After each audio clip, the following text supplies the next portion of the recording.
friends. It is time for another story time. Though I wish it wasn't time for this story, but yet it is. So the story we'll read today is called I Too Am America. And it is based on the famous poem by Langston Hughes that is called simply I Too,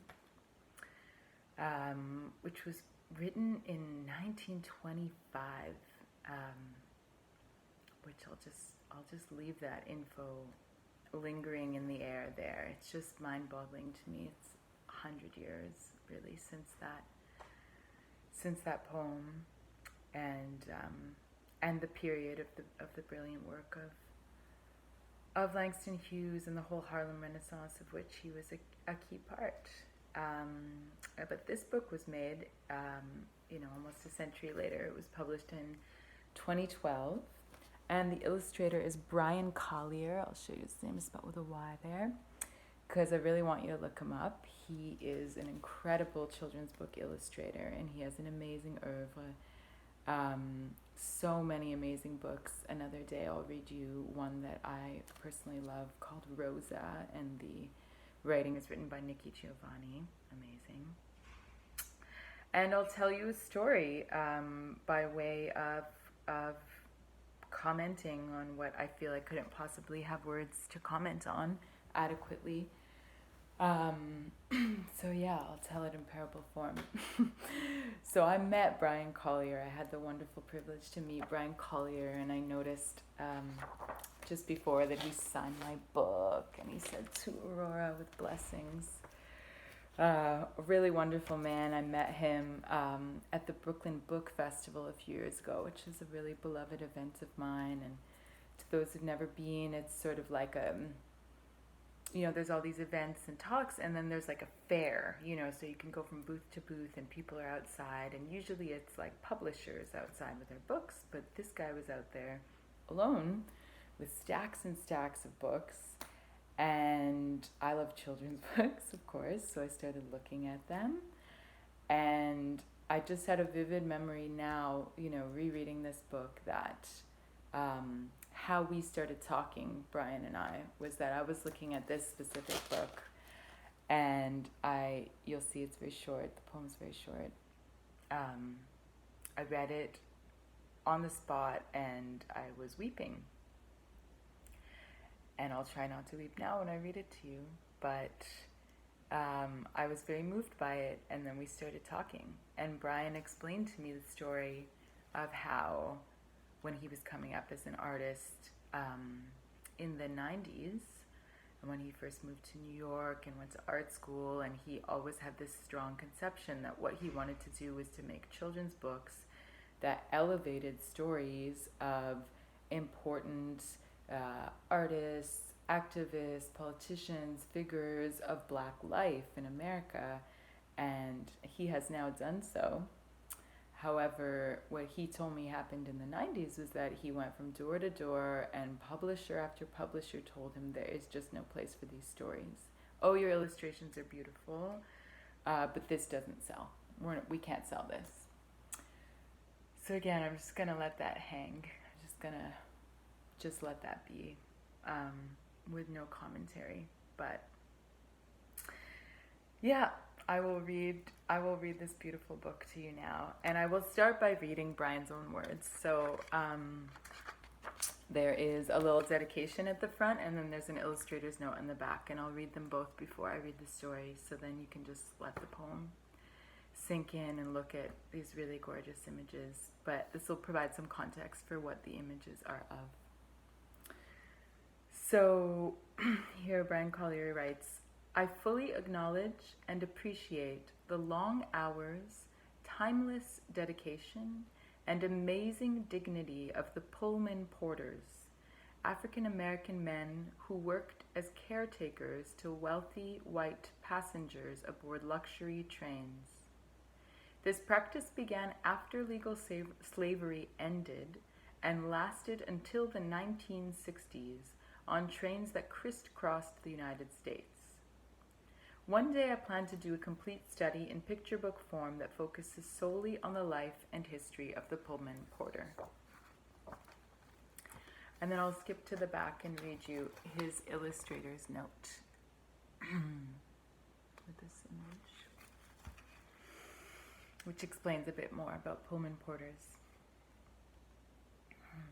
Bryan writes, "This wonderful and well-known poem by Langston Hughes may be spare with words, but it is loaded with power.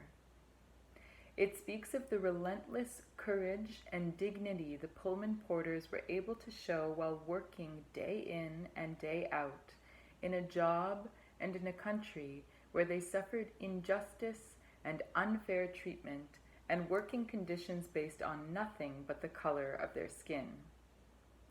Although Hughes never specified any certain person in his poem, I've created a visual storyline that shows how the Pullman porters lived out the message of the poem. My story depicts the true actions of Pullman porters gathering newspapers, magazines, blues and jazz albums, and other items left behind by traveling passengers, and then from the back of the last train car, tossing this bundle into the air, acting as a conduit of culture, a distributor of knowledge to those who couldn't afford these items on their own. In my version of these events, the items lyrically soar through space and time as some land in a cotton field down south in a distant past, discovered by a joyous young girl who will learn from them. And part of this bundle lands in a different, more modern time in a northern cityscape, reminiscent of Langston Hughes' own hometown in Harlem, New York, where there are still eager hands and minds ready to absorb whatever knowledge they can. I also want to direct your eye to the Stars and Stripes American flag motif, a more subtle way I have tried to convey the message that I took from Langston Hughes' words. It first appears as a light veil over the face of a Pullman porter, but toward the end of the book, during a more contemporary time, it completely covers a mother and son riding the subway.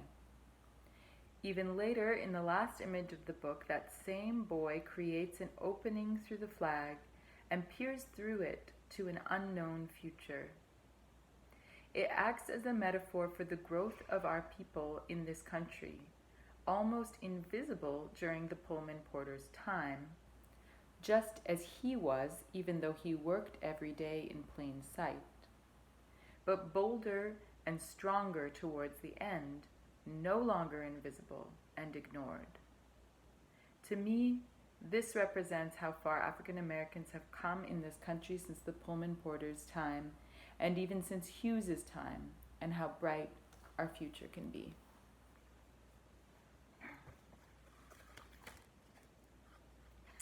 Now I'll read you the story. I too am America.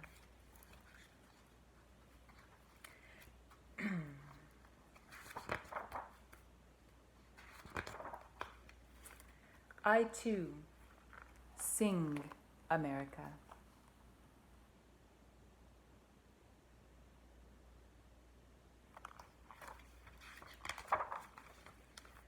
I am the darker brother.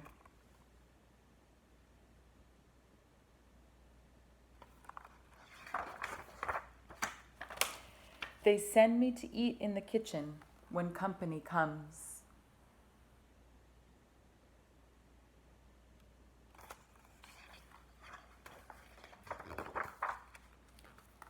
But I laugh and eat well.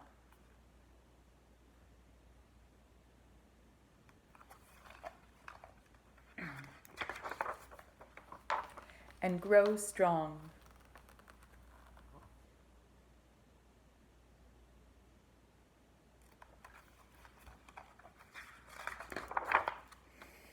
Tomorrow, I'll be at the table when company comes.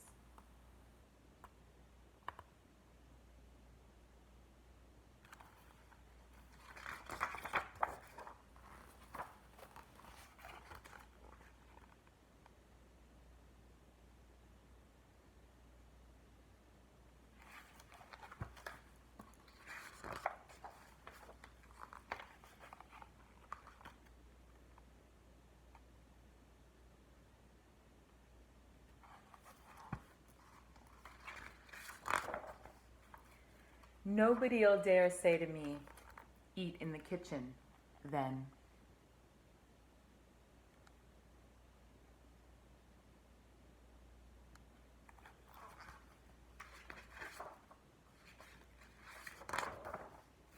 Besides,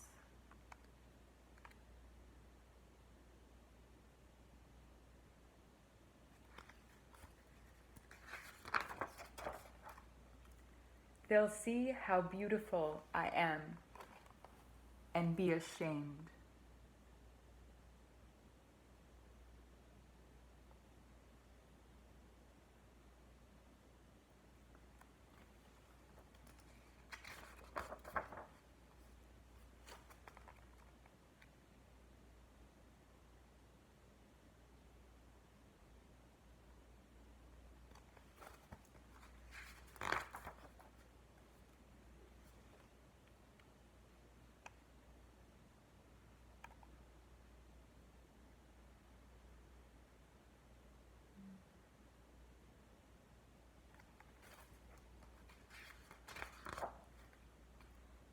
I too am America.